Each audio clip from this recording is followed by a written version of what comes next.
দেলোয়ার ভাইয়ের কাছ থেকে শুনে নিতে চাই, আপনি খেলা টেলা দেখেন কিনা বা কোনো সাপোর্ট আছে কিনা? ধন্যবাদ আপনাকে, শ্রদ্ধাভাজন রিপন ভাইকেও ধন্যবাদ। আসলে আমি যখন একেবারে ছোটবেলা ছিলাম, স্কুল এবং কলেজ লাইফ পর্যন্ত খুবই খেলাভক্ত ছিলাম। ফুটবল, ক্রিকেট খেলতেন? মানে আমি নিজেও একজন ফুটবল খেলতাম, ক্রিকেট খেলতাম, এবং ক্রিকেট খেলার অনেক পুরস্কারও আছে, ট্রফিও আছে। বাহ, তো আলহামদুলিল্লাহ মোটামুটি খেলাধুলায় খুবই অ্যাক্টিভ ছিলাম আর কি ছোটবেলায়।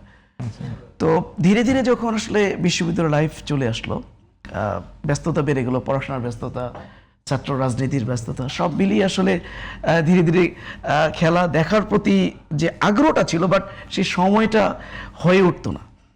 তো খেলাটাকে আমি খেলা হিসেবেই ছোটবেলা থেকেই দেখতাম আর কি, যে কার খেলা ভালো লাগতো। আসলে ছোটবেলায় যখন এটা, যদিও এটা অনেকে এটা হয়তো অন্যভাবে নেবে আর আদর্শিকভাবে নেবে, বাট আমি ছোটবেলায় 90-র যখন ওই বিশ্বকাপ হয়, তখন প্রথম আমার একটু বুঝজ্ঞান আছে আর কি, একটু দেখার সুযোগ হয়েছিল কিছু কিছু ম্যাচ।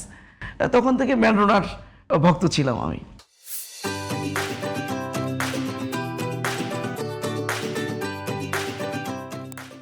ওখান থেকে আর্জেন্টিনার প্রতি একটু ওই খেলার কারণে, ম্যারাডোনার কারণেই। না আমিও পছন্দ করতাম, একটু বলি, কিন্তু নেতানিয়াহু, জি জি জি, এই যে এই মানে আপনার জায়নিস্ট নেতানিয়াহু, এই নেতানিয়াহু যখন আপনার এটারে জি জি জি, তখন চিন্তা করলাম এটা না না, অবশ্যই অবশ্যই ওই নীতিগত অবস্থান থেকে। তো ওই দৃষ্টিকোণ থেকে আর্জেন্টিনার ব্যাপারে মানে খেলা হিসেবে তাদের প্রতি আমার একটা সাপোর্ট ছিল।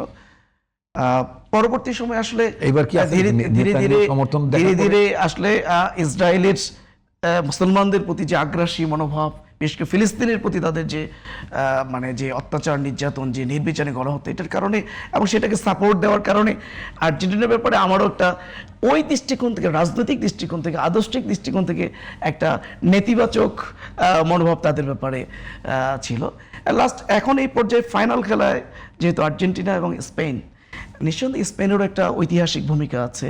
আমরা জানি একসময় স্পেন মুসলমানদের নিয়ন্ত্রণে ছিল এবং স্পেনে অনেক মুসলিম সভ্যতার বিকাশটা সেখান থেকে হয়েছিল। তো সেই দৃষ্টিকোণ থেকে কিন্তু আমি লিওনেল মেসি, মূলত ম্যারাডোনা বা এই টাইপের একজন খেলোয়াড় হিসেবে তার ব্যাপারে আমার একটা আকর্ষণ আছে, একটা সেই হিসেবে আর্জেন্টিনার ব্যাপারে আমি আজকের খেলায় যদি খেলা হিসেবে বিবেচনা করি, তাহলে আর্জেন্টিনার ব্যাপারে আমার তাও ভালো যে একজন স্পেন একজন আর্জেন্টিনা পাওয়া গেল।